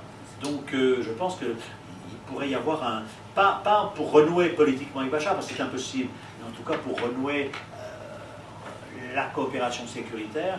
Moi, si je pense qu'on n'est pas à l'abri, si jamais il y a un deuxième attentat et que le type vient de la Syrie, il y a un phénomène de masse maintenant. 1400 Français, c'est énorme. En Afghanistan, il y avait 30-40 types, en Irak, il y en avait 30-40, au Mali, il y en avait 10. C'est rien, ça. Là, il y en a 1400. Donc, 1400 Français. Concernés. 300 qui sont là-bas, 200 qui sont rentrés, etc. 1400, plus ceux qui sympathisent, il y a 3000 types. C'est énorme. Et ça, c'est une réserve qu'on va devoir gérer pendant des années, parce qu'ils sont jeunes. Alors, il y a les zozos qui sont... Voilà, bon, eux, on peut... Mais vous ne pouvez pas déradicaliser un djihadiste. Moi, j'avais fait le livre avec l'ancien garde du corps de Ben Laden, qui était pourtant un djihadiste repenti, mais tout repenti qu'il était, c'est très difficile. Ces gens-là, ils changent de monde. Quand ils parlent de djihad, voilà. Vous avez bien vu des reportages où les filles partent et disent, appellent leur mère, maman, oui, pas de problème, mais toi tu fais le chemin. C'est pas nous qui revenons, nous on revient jamais en arrière. Donc voilà. Et donc, avec cette menace-là qui est forte, hein, ça pourrait nous obliger à... Il y a déjà eu des voix, je vous dis, Guéant, Squarcini et d'autres, on dit, est-ce qu'on ne pourra pas renouer avec les services syriens? En plus, on n'avait plus de coopération avec les Marocains, on vient de la renouer, les Tunisiens, les Égyptiens, pas beaucoup. La lutte antiterroriste, elle passe par un échange d'informations avec des services. Mais qui aujourd'hui mène la politique étrangère de la France? Beaucoup Fabius, quoi, parce que Hollande le laisse un peu faire. Quoi. Et donc Fabius, c'est très... c'est pro-israélien. Diplomatie économique, donc tournée très anti-iranien, donc ça veut dire nucléaire, donc ça veut dire aussi faire plaisir aux Saoudiens, aux Qatariens, dont on espère qu'ils vont nous acheter des armes, signer des contrats, etc. Diplomatie économique, etc. Alignement sur la Syrie. Donc voilà, mais une espèce de néo-conservateur, quoi. Védrine le dit bien, il dit la France vit son moment néo-conservateur 10 ans après les Américains. Sur l'Iran, c'est flagrant, parce que il y a eu un très bon télégramme américain déclassifié par Wikileaks, c'est-à-dire pourquoi les Français sont à la pointe du glaive, au-delà même des demandes américaines sur l'Iran. C'est-à-dire, il fallait, c'était sous Sarko, donc c'était Sarko le côté faire plaisir à Israël, partager avec Israël les mêmes soucis. Il y avait effectivement le Ahmadinejad qui était absolument insupportable, le lobby de l'antiprolifération en France, qui a toujours été fort, il se trouve que le lobby de l'antiprolifération et le lobby pro-israélien sont souvent les mêmes personnes, Gérard Haro, ambassadeur à Washington, et d'autres, Herrera, Daniel Herrera, etc. Et puis maintenant, comment dirais-je, notre convergence avec les monarchies sunnites du Golfe, obsédées par l'Iran, mais dont on espère qu'ils vont nous acheter et relancer notre économie. Mais pour la Turquie, par exemple, qui a cette énorme frontière, ça fait comment c'est la Turquie par les prochaines... La Turquie, elle a, après avoir été justement dans les années 2000 aussi très amie avec Bachar el-Assad, et la ville d'Alep était quasiment une ville turque, avec un partenariat économique et commercial très très fort. Si vous voulez, les Turcs, comme vous l'avez vu, sont devenus maintenant les ennemis les plus irréductibles du régime syrien, qui laisse passer les djihadistes parce que la Turquie considère que l'ennemi numéro 1 c'est Bachar, ensuite ce sont les Kurdes, et que Daesh viendra seulement en 3e position. Donc c'est même pas un double jeu, c'est un jeu qui est clairement assumé, hein, et vis-à-vis duquel on a été extrêmement discret nous aussi, parce qu'on savait dès le début quand même que ces djihadistes passaient par la Turquie. Ils ne passaient pas par le Zimbabwe, ils n'atterrissaient pas en parachute en Syrie. Mais on n'a pas voulu leur dire, parce qu'on avait besoin d'eux dans cette lutte contre Bachar aussi. Et les Turcs, dès le début, ont dit Bachar doit, pas dès le début, mais au bout d'un certain temps, Bachar doit tomber. Les Turcs instrumentalisent les groupes rebelles, soignent les services turcs, soignent les rebelles, les djihadistes de Daesh dans les hôpitaux en Turquie. Voilà, et donc, les Turcs sont obsédés par l'idée de la création d'un Kurdistan turc comme il y a maintenant un Kurdistan irakien, donc ils feront tout pour empêcher ça, quitte à favoriser les...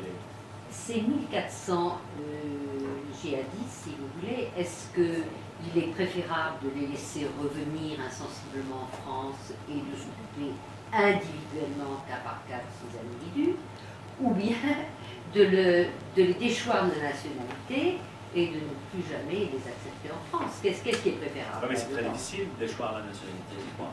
On l'a fait pour eux récemment. Hein. Oui. Les Anglais le font maintenant Les sans Anglais le arrêt. font, mais nous, Sans arrêt. je crois que c'est difficile. Et puis les empêcher de revenir, c'est pas facile, parce que techniquement c'est difficile. Donc effectivement, il faudrait... il n'y a pas 1400 Français qui sont allés là-bas, mais il y en a 1400 qui sont concernés. Donc, Concernés, bien sûr. et grosso modo, il y en a 200 qui sont revenus.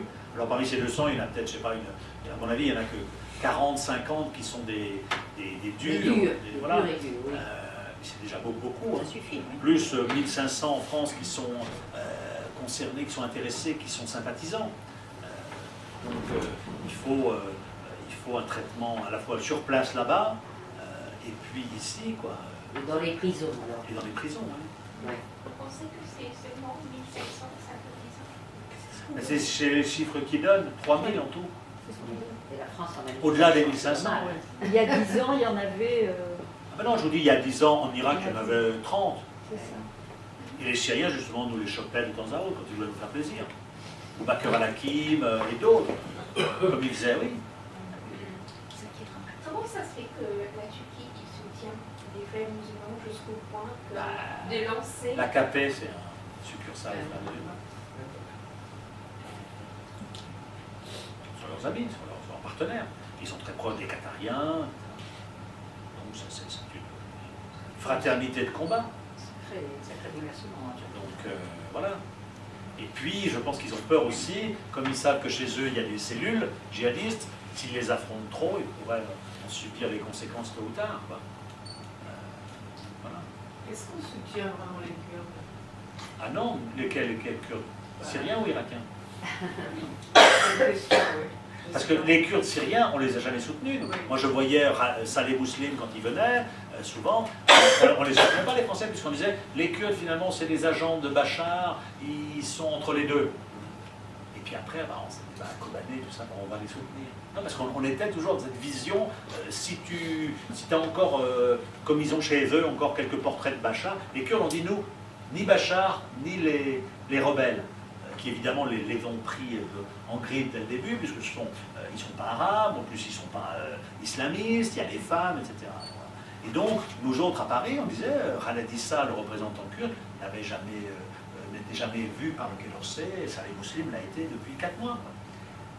Voilà. Et en revanche, les Kurdes irakiens, là, on les défend beaucoup, peut-être même un peu trop, parce que ça a rendu Bagdad furieux, à partir d'août, parce qu'il y avait une nécessité aussi d'aller très vite, et puis aussi parce qu'on s'est rendu compte que le régime irakien, aussi bien politiquement qu'économiquement, c'était quand même, il y a beaucoup de corruption, donc une société comme Total, c'est intéressant, parce que pendant des années, Total, les Kurdes leur ont fait de l'œil. Kouchner, proche des Kurdes, quand il était ministre des Affaires étrangères, n'arrêtait pas de dire à Total, vous devez investir à Erbil, etc. Total disait non, nous, en plus Total a créé le pétrole en Irak en 1927, donc ils ne voulaient pas mécontenter Bagdad, etc. Maintenant, ils ont lâché Bagdad pour aller investir au Kurdistan, parce que Bagdad, il y a aussi une telle corruption que c'est très difficile pour eux d'agir. Donc, mais le gouvernement français aide beaucoup les Kurdes irakiens militairement, enfin aide beaucoup, dans la mesure de nos possibilités, mais en tout cas, on l'a fait, et on le fait. Mais plutôt à la mesure de nos possibilités qui sont très limitées. Vous avez vu, on dit la France frappe Daesh en Irak, mais c'est infime par rapport aux centaines de frappes que les Américains font. On n'a plus les moyens, on est engagé déjà en Afrique, enfin vous le savez bien, on n'a plus, le ministère de la Défense n'a plus les moyens, mais on est dans cette espèce de... On a quand même envoyé là, il y a une centaine de militaires français qui sont en Irak maintenant.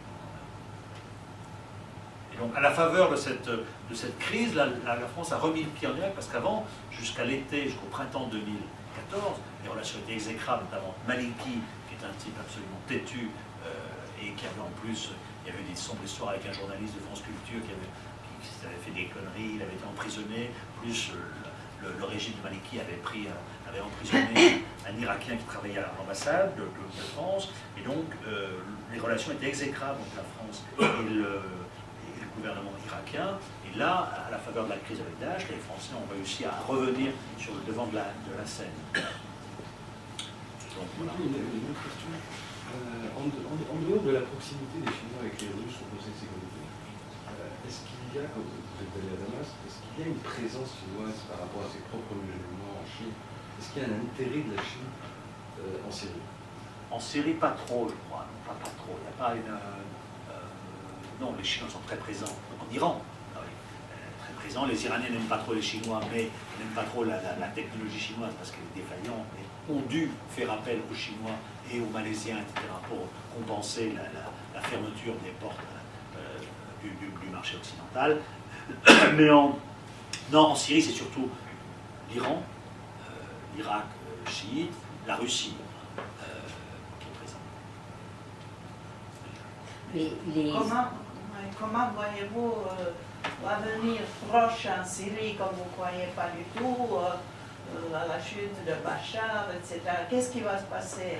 On va continuer. Monsieur Soleil. Éternellement. À partir du moment où de part et d'autre, on n'est pas fatigué de combattre, le combat va continuer. Pour que les uns et les autres soient fatigués de combattre, il faudrait que les Russes et les Iraniens cessent de soutenir Bachar, on ne dit pas. Et pour que les rebelles soient fatigués de combattre, il faudrait qu'en partie que la Turquie décide d'arrêter, etc.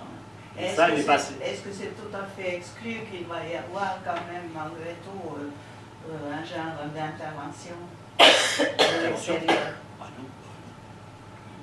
Non, il y a les pays arabes du Golfe reprochent, à juste titre d'ailleurs aux Américains, de ne pas assez frapper Daesh en Syrie, et donc d'une certaine façon de faire le jeu de Bachar el-Assad. Et puis surtout, le reproche il faudrait taper et Daesh et le régime. Si vous tapez Daesh beaucoup en Syrie, inévitablement c'est le régime qui va récupérer la mise. D'où l'ambition des Américains de former de nouveau 5000 types. Mais les 5000, il faut trouver. Aujourd'hui, vous n'avez plus sur le marché des rebelles modérés, vous avez que des rebelles bien barbus. Alors ça fait des années que les services français aussi recherchent des rebelles barbus et pas trop barbus. On n'en a pas trouvé. Donc ça risque de continuer comme ça des dizaines d'années. Et ceux qui vont prendre le relais, vous savez, ils sont déjà ces rebelles-là. Ils se disent, pas Daesh, mais les autres Nosra. Daesh en Syrie, en Irak quand même, leur avancée a été freinée, leurs convois de ravitaillement sont frappés, donc ils ont quand même du mal. Bon. En Syrie, un peu moins parce qu'ils sont moins frappés, mais vous avez vu à Kobané quand même, les frappes américaines ont porté leurs fruits. Donc en Syrie, qu'est-ce qui se passe aujourd'hui? Les rebelles autres que Daesh, c'est quoi? C'est Nosra, donc c'est Al-Qaïda. Ils se disent, Daesh dans un an ou deux en Syrie, Inch'Allah, ils vont être down. Donc nous, on va essayer de profiter de ces 2 années pour faire une OPA sur les. Donc ils sont en train de combattre les autres rebelles, ce qui reste de l'armée syrienne libre, des salafistes, etc. Pour pouvoir se constituer, apparaître dans 2 ans comme la force, etc. Donc, troquer Daesh pour adouber Nosra, c'est pas vraiment... On sait aussi que l'argent, c'est le nerf de la guerre, et vous êtes pour éviter la théorie complotiste, ouais. Daesh a quand même des sources de financement. Ah oui, oui. Ces sources de financement dépendent d'États étrangers. L'État, pas forcément de sociétés, en tout cas. De financiers étrangers, privés. Quelles sont les sources de financement de Daesh? Les sources de financement de Daesh, c'est essentiellement la contrebande de pétrole. Voilà, de pétrole, qui se fait avec des intermédiaires kurdes, turcs, etc. Le FLOS, tout le monde est d'accord. Hein. Vous êtes un commerçant, Daesh ou pas Daesh, si on vous promet 200 000 $, etc. Donc il y a ça.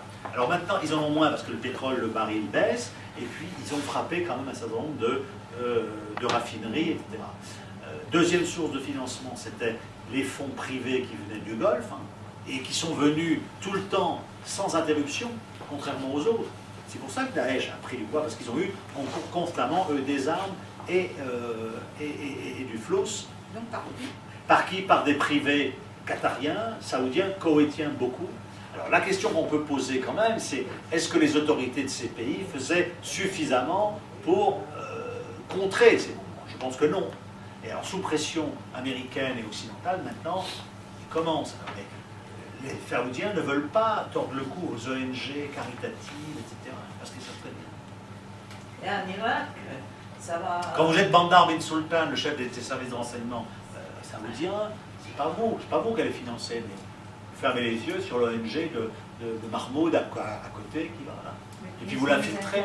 Comment? Quels sont les intérêts de ces privés qui soutiennent? Ah ben, les intérêts de ces privés, parce que ces privés sont des islamistes radicaux.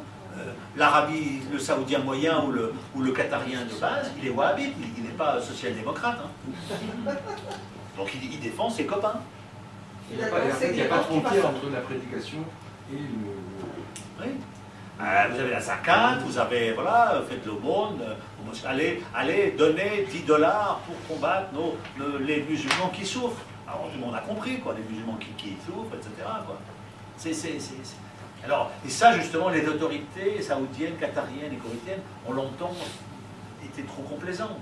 Mais j'ai lu dans votre livre sur le Qatar, je crois, qu'il y a même une ambassade de Al-Qaïda à Doha.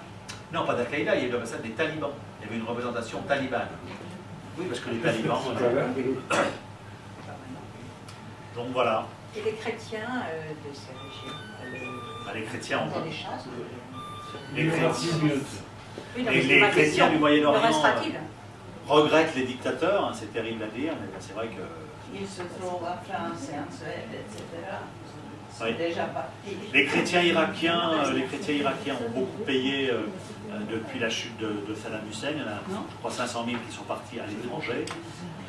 Les chrétiens syriens aujourd'hui sont très déçus de la position française, sont tout à fait satisfaits de la position russe. C'est pour ça que le nouveau défenseur des chrétiens en Orient, c'est souvent Vladimir Poutine, c'est plus nous. Voilà, ils n'adorent pas forcément Bachar el-Assad, mais enfin, face à Daesh, si vous voulez, entre Bachar et Daesh, quand les chrétiens, le choix est vite fait. Donc voilà, et ce qui explique... C'est fou comment la donne a changé. Oui, parce qu'on a été quand même beaucoup dans le romantisme et dans le... Finalement, c'est l'Iran qui va s'en sortir.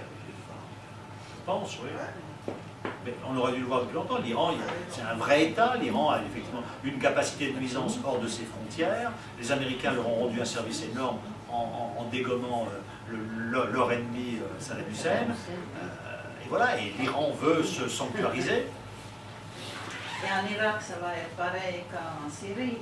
C'est plutôt la Syrie qui risque d'être pareil que l'Irak. Mais puissance 10, parce que l'Irak, vous avez eu le chaos après la chute. En Syrie, vous avez le chaos avant la chute. Et après, ça va être le chaos S'il y a la chute, il y aura partout. encore plus de chaos. Ça va être le chaos partout après. Partout, pas forcément, mais en tout cas déjà...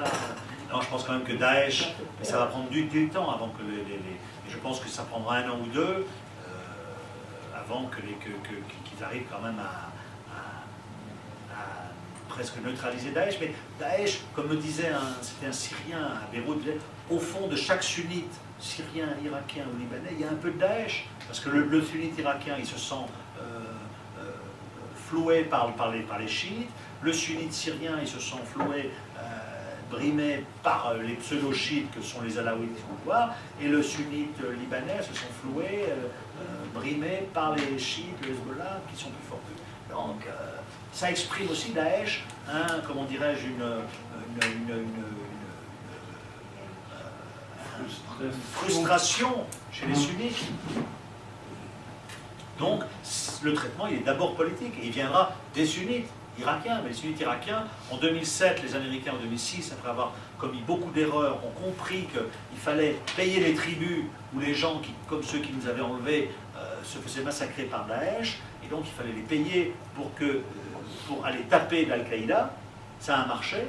En contrepartie, le deal, c'était que moi, je suis chef de tribu sunnite de Ramadi, je donne 50 de mes fils, les membres de ma tribu, aux Américains ou à l'armée irakienne pour combattre Al-Qaïda, mais lorsqu'on les a combattus, ces 50 types, ils vont dans l'armée, dans l'administration, etc. Et lorsqu'ils les ont combattus, après, Nouri al-Maliki leur a dit « va te faire foutre ». Donc aujourd'hui, les tribus sunnites irakiennes, qui sont de nouveau sollicitées, y compris par les Américains et les autres, disent « on s'est fait avoir une fois, on ne veut pas se faire avoir deux fois ». Donc il faut vraiment partager le pouvoir. Moi, j'ai deux questions. En Iran, les Chinois qui sont là sont des musulmans, obligatoirement. Non, les Iraniens font beaucoup, les Chinois font beaucoup de business, parce que je vous dis... Oui, mais c'est des Chinois musulmans. Non, c'est les Chinois... Il n'y a pas qui... de Chinois musulmans, il y a Non, 200 millions. Moi, non, il n'y a pas de Par Kham. là-bas. Non. Il y a une grande minorité musulmane. Oui, Oui. non, mais les Chinois, aux yeux des Ça, Iraniens, c'est ils une ont minorité ethnique, les musulmans. Il faut... Je connais très bien ces minorités, j'ai travaillé parce qu'après, là-dessus. je devrais y aller. Hein? Dites-moi. Voilà. Question. Non, d'une part. Et d'autre part, est-ce qu'actuellement, avec toutes les mesures qui ont été prises en France, est-ce que la France est beaucoup plus sécuritaire? C'est ce que vous posent les Qu'est-ce que ça veut dire, est beaucoup plus sécuritaire? qu'elle l'était avant. Est-ce qu'on risque moins d'attentats et plus sûr. Non, on risque plus des attentats qu'il y a 5 ans, c'est évident. On risque plus d'attentats. vous Malgré avez les mesures sécuritaires qui ont été prises. Mais vous sortez, les attentats c'est facile à commettre, vous sortez, vous avez le Kalachnikov, vous sortez du métro, vous tirez sur ça. Voilà. Et donc, quelque chose qui revient quand même très souvent depuis une bonne quinzaine d'années, c'est le fait que, vous l'entendez chez les gens du renseignement, chez les gens des sources, des gens qui s'occupent de... Ils disent toujours qu'on a perdu le renseignement humain. Est-ce que c'est toujours le cas selon vous? on a perdu, oui, on l'a perdu avec la Syrie parce qu'on ne coopère plus, on l'a perdu avec le Maroc parce qu'on s'est brouillé pour s'en parvenir, avec l'Algérie ça marche bien, la Tunisie, les enseignements sont dans un état quand même assez difficile, et puis en Irak, eh bien, oui, ça, en Irak on avait de très bonnes relations avec Saddam Hussein, effectivement l'Irak ayant éclaté, après c'est difficile, quoi. Alors effectivement, alors on a de bonnes relations avec la Jordanie, voilà, mais donc effectivement à partir du moment où on casse des États, l'Irak, la Syrie, l'Égypte en partie, l'Égypte constitue la structure aussi. C'est bien pour ça que les Israéliens, pour revenir, sont très prudents, et eux qui ont mis des années justement à monter des réseaux, etc., des informateurs, quand ils ont vu les printemps arabes, justement, le Mossad, il s'est dit merde, parce qu'on va perdre tous nos contacts, quoi. Donc effectivement, c'est un travail qui est à refaire après. Hein. C'est pour ça qu'ils sont très contents de voir revenir en Égypte les sécuritaires, le Mouhammad, la coopération, voilà, comme du temps de Moubarak. Hein. Les Japonais qui viennent d'être touchés en otage, là, est-ce qu'ils disent de servir quelque chose, venir, une coalition, avec les avions très autonomes? Les Japonais, pour l'instant, ils ne pouvaient pas justement intervenir à l'extérieur, et on voit bien qu'ils n'ont pas... C'est des gens qui... Oui, ils faisaient du business, voilà, ils investissent, ils apportent de l'argent, mais militairement, ils ne comptent pas. Et en plus, ils sont très loin du théâtre. On l'a bien vu là qu'il n'y avait pas de négociation possible, quoi. Daesh est intéressé par récupérer le Jordanien, rentrera chez lui, parce qu'il y a de quoi négocier, justement. Il y a beaucoup d'Irakiens emprisonnés en Jordanie. Les tribus sont là, donc on l'a vu une fois. À partir du moment où les Tchétchènes, enfin où les Irakiens de Daesh ont dit aux Tchétchènes arrêtez, n'essayez pas de tuer le pilote puisqu'il voulait le tuer dès le début. Après, on voit bien que les choses avec les Jordaniens devraient aboutir à un échange. Hein. Mais les Japonais ils demandaient 200 millions de dollars. Vous voyez que c'était une pseudo-revendication de demande parce que l'otage, ça vaut quand même moins de 200 millions, même si c'était deux, voilà. Mais les Japonais étaient prêts à payer, je crois. Mais pas 200 millions. Combien? Ah ben, je ne sais pas, mais on avait dit 20 millions de dollars, c'était bien déjà, 20 ou 30. Et comment se fait-il que les Américains ne sont pas intervenus là-dedans? T'as voulu faire quoi? Comment intervenir? Comment avec Follet, qu'est-ce qu'ils ont? Ils ont essayé. Ils ne vont pas aller. Ils ont essayé, mais je pense que quand il y a des Américains, ils ne le disent pas, mais ils essayent, il y a eu Follet, Mais les types, ils sont méfient parce que c'est une prise de guerre extrêmement importante. Et les Japonais, ils ont quand même très loin, ils n'ont pas de relais énormément, ils n'ont pas. Et puis, et les Jordaniens, eux, ils veulent récupérer leur type, ils veulent pas. Tout le monde avait compris que les Japonais n'avaient pas de. Sauf à payer 200 millions, ce qui était énorme. Mais la Non, tu nouveauté, vas faire c'est que les d'accord. Jordaniens négocient avec l'âge. Bien sûr. Ça, c'est la nouveauté. Mais ça, dès le début, parce que la Jordanie, il y a plein de gens. Il y a Ils ont la proximité. à la proximité, il y a les tribus, il y a des. Voilà. En tout cas, je vous remercie. Oui. Je sens vraiment qu'il y a un travail. Je demande un énorme merci parce que c'est passionnant. Et take care of yourself.